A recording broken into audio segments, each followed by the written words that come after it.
Guwahati drone lowers. She's khali in a puise. She must khali. Ibani like me, my big sick go by tie. Then she beat Malo of Zaro. Hi. Ma'am, music. I say drone lows also go Guwahati da. Ado first Guwahati setting I ticket from the Daka or the Nago. Matang blocks is Hamadonigo. Adona I know I go to apps go road trip never ma'am. I know go road trips in quite a biggest reasons.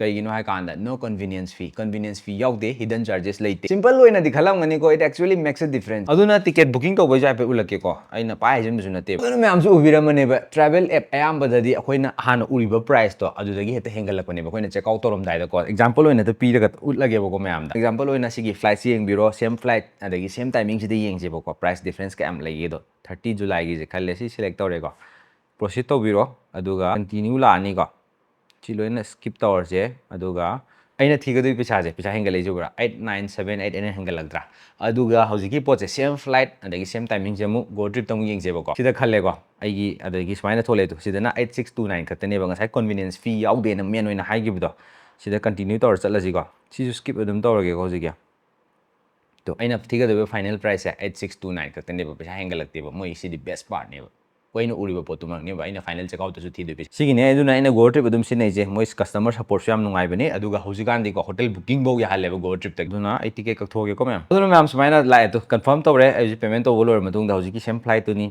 confirm tawre sumaina lai ko ai ticket confirm tawre ai amna jo to ubi gi dune go trip sina matam da di magi pricing si asuki matik transparent oi aduga koi gi booking chatha bagi process su yam smooth oina chatra chapi khopi kem taw da bani aduna I know what I'm paying for aduna mem gi phone da ngasi mak go trip to download to san biro yam nungai bani simple oibani hassle free oibani aduna ma'am ko aina haibaji khakta natabida next trip tane go trip se download to san biro experience to biro magi nungai base ai link hapong ge description da su pin comment da su ko ma'am check out to biro jik drone lower la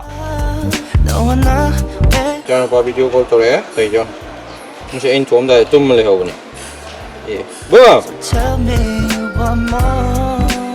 second ji thau du ko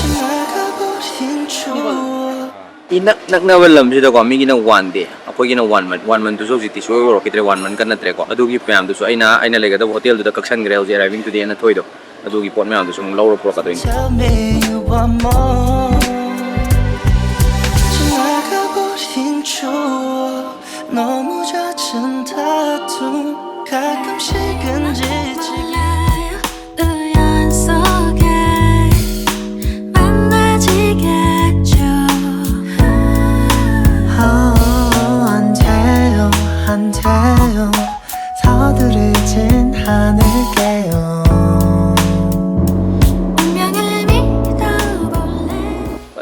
Yore ni airport manung ku phaja jam taxi to nge sel masi di bani thok ya me ne aduni yang mi bathak silo ka banong kan ta salak thok ya me ogi part time kai no de ne chatu je tam de ne chen durim ne no ala mong pe na ba oi di khong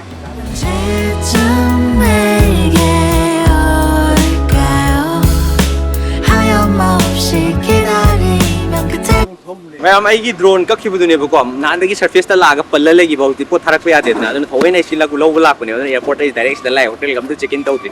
Oren kai thogai ula ke kai drone no dosu. Packaging rang hotel da order to delivery to holam ne. First cry game lai re makha to Amazon ni. Ma'am le hori moinu pukat pirani ka. Room tour mandatory to taura ke ka. Sila re sale sila lai re. Degi wani ki separate bed ni lai re ka.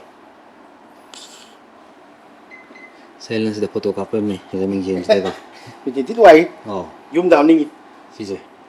Đã nè. Photo copy nó này. Đấy, xin ghi lại sẽ phát ra video number. Bây giờ nó tụi Amazon lấy đấy. Amazon lấy đấy. Chị này ít chân nuôi cái toothbrush phốt chi là bao nhiêu? Nó thay chuyện này sai đúng lại. Đấy cái xin là first try cái có lá cái đó bốc ra rùa lên. Chị chỉ nên cái lỗ bật drone đó. Phát ra bắt luôn đi có. Ui, insulate. Aduni ma'am, light swam phajare toji ising khara thaksale ising thaksala matung da chana ba order to food menu pro na haigim ni ko food menu to pro ni chana ba order tawrani aduga surprise samju lei surprise tu lake du matung horen samaingani samainga matung da ina tan apak phajani tan ki tang ke dong thang ai di chanu pa ga ai di mana ai di ko mani pot kak pe de na mai dar ka wa ke ke no khale bi ge tong tu chanu pa ge support yaw re ne gi detergent mai phi su no yaw re thau yaw re tu ke no khale yaw toothbrush bo phang dra ba ne ba ai di si pot sa ni na si thang ge jeng si pam ba Dugini. Kay lejay no ba? Monitor, ekta ni monitor. Kay iro na monitor pami je. Sini na sai thang ni je. Ai je lok thungli tor ga ne bai lai je adai di plane da su AC da lai si da su AC da lai re saman ba nga sai taxi da su AC da ne na ton je khanau je boy je kitang change lai ba ko. Sing da darak bagi khunung ngai je ba. Sai di si pam jagre ndak sa ba nga tu ne ba ko ina mu thon thon ne ma ma ne la pa da sa ba. Ai sa ba ko sit sai ba. Ndegi yam lai lo na ko ma gi fried rice sa thai. Khoi che jong khudai ga se chal laga khoi gi keno gi charau bagi chak tham dai thom dai ma mai ta ma'am drone zen boxing tok thoje men oina aina lai je si gi tamak ta ne ba ko ai gi pot se battery su yaw bani na air shipping to su ya da ba khoi ri by road ta su ya de da na ko as do ya de ni si de phok na to re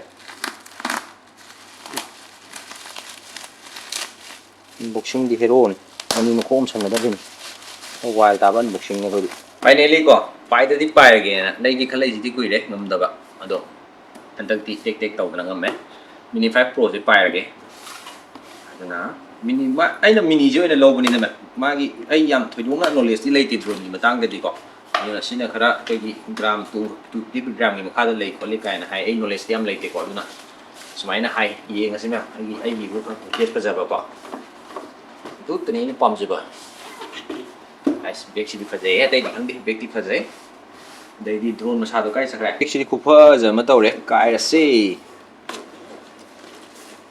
sina magi controller ni ka controller le re du ga si kai no drone si kai no ai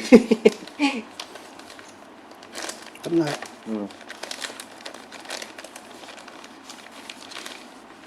Oh, aje tiktak ka taw ga ei ko chino gwen so pom zere tiktak taw ga si di pocket hapsel la ya re ka sini me battery ahum ne me am gi je 52 minutes flight time ko si lai re battery na ai no khai pom je bati ko ND filter hape ba ko ND filter je ai di ND filter je am chak che ke gi no ada ma gi motion blur do maintain taw na ba ko ana ND makhan yaw re ko ma gi level mamba gan ba chang du gi sima di best style sida ne ko ko ni lai jina hauzik yam important oi ba job amane ba in chatte ji ulage ko si lens yung cinema lens pa lakh mari pi adapter je kate la men pi sei la le to bajar cinema lens ki keno ni ko result ni ko si engon da pi rei ni Canon na ko wide bani pi ba hai ba di wide bani hafta mai matam pi cinema nam do ni ko Canon ge aduna cinema man lakani sina R6B gi footage ne me am kamai to gi yeng asi ko aduna ai makha ta ba block R6B da loi to ra ge R6B je hafta amani wai je Canon da gi lens khara maga ko aduga moi gi cinema ama ina sembira kani yeng asi me am khunna pai chala ni hosti kem ki video khunna pai chala su pot amuk lae blanket ta gi am khudak ta cheli ne hosi khudak ta dum lae makha ta le camera no buduni to R6B ni nam mi je test to bo ina ko mi camera ke ka se manung tham chalang ke tong ni hotel la lens su yam yang moi pire tu yam tu lum man lor cheese tei kai dei bo yaw ro ni sunscreen de ke de hoji manipur da butter pak phang da bane ba tu butter tara butter son da su le re tu adagi kai ma cha na ba ko am le re ais am le tu The onet to kani na. Jadi kami tu. Aduh do, mai na kena di ka ba. sorry ke nan da Sorry kena jage. Simayong ke shopping masam ga low light test to ko ISO 6400 ne nam je si je C50 ga same sensor ne share to je ko low light ne ajai low light chudu ajai ai nai ka da gi support lo re adu ga sina chole bature order to rame adu gi pone oren ring khinga ka ni le sei le asole bature si ta ne aina hong ni ne ko aina ada gi chaninga lai je ka bra si po che smajare R6B da saba Ah, 6B de sabai. stun je saning mana ko sole baturi je Manipur da di ko kaya keno to bam ni or Pia la. wow ni mo ke La jage. Chole betul jai le to. kana so je wa mana leo da dipel la roi ba engine da gi khalai jahi ahum musure leirak tre ba ko engine changam da ne ko mit ka hai regular pitch. Regular fit. Okay, I'll try all of this. Siya try tꯧꯒꯦ ꯌꯥꯝ ꯌꯦꯡꯉꯁꯤ. ꯕꯦꯛꯇꯣ ꯊꯣꯡꯉꯣ ꯄꯤꯕꯝ ꯇꯥꯗ꯭ꯔꯦ. ꯁꯤꯁꯦ ꯌꯥꯝ ꯕꯦꯒꯤ ꯑꯣꯏꯕ꯭ꯔꯥ ꯈꯪꯗꯦ ꯑꯩꯅꯗꯤ ꯁꯨꯃꯥꯏꯅ ꯂꯨꯁ ꯑꯣꯏꯕꯗꯣ ꯈꯣꯡꯒ꯭ꯔꯥꯎꯗꯒ ꯇꯞꯅꯕꯗꯣ ꯍꯩꯅꯗꯦꯕꯀꯣ. ꯁꯤ ꯈꯤꯇꯪꯗꯤ ꯕꯦꯒꯤ ꯑꯣꯏꯃꯟꯕ ꯃꯥꯜꯂꯦ ꯑꯅꯤꯗꯨꯝꯒ ꯇ꯭ꯔꯥꯏ ꯇꯧꯔꯛꯈꯤꯒꯦ. ꯁꯤꯅ extra ꯕꯦꯒꯤꯅꯦꯕꯀꯣ. 시즌 룩스 아무리 토이가 네. 그제 시즌 거북이 그제 시즌 뭐 칼럼니다 매 얘기가 애만 상고 상수 컴포터블 양 뭐해 시면 양 뭐해 뭐 돈지부디 깎락가도 이니거 뭐 돈지부디 깎락가도 이니 양 농아이 바이다 진스 레비도 거시기 픽시 시펌만 농아이 왜 영어 Yes, sir. This one big, extra big 30 size, na? 오케이 땡큐 네, 봐. 네 ma'am Levi's jeans नहीं लौरे बेगी अमगा स्ट्रेट फिट अमगा आइनो काय पमजबनी डेनिम देरी लिवाइस को मैम अदम ट्राई तो चलो 이제 가리 쇼룸 몸짱이고 많이 오래봐 이제 트라이 떠는 거 꾸이러보고 아도 트라이디 떠오래 PBR 요래 시네마 연기게 스파이더맨 시네마 연기 마야마시다 OD3다 연구니 뭐시다 nga이리고 솔리버투리 ngасai mem chasallubudo ji pukse kai dore lumne ado sima je ji puk 8 ba koina yengise ko 8 din horen 13 di hel 13 hai du dai ko lumne lo da pan ne lo da ai orni horen saksi ka hai tawdino khane sai pharak ta na kenu chasalluramne na mu hey 3D kapsallo hai 몰게 로 클로즈 때 렘바이 타레 시네마 이거 털었거든. 공개로 따래매. 바로 따래. 그거 로레. 또. 어이네.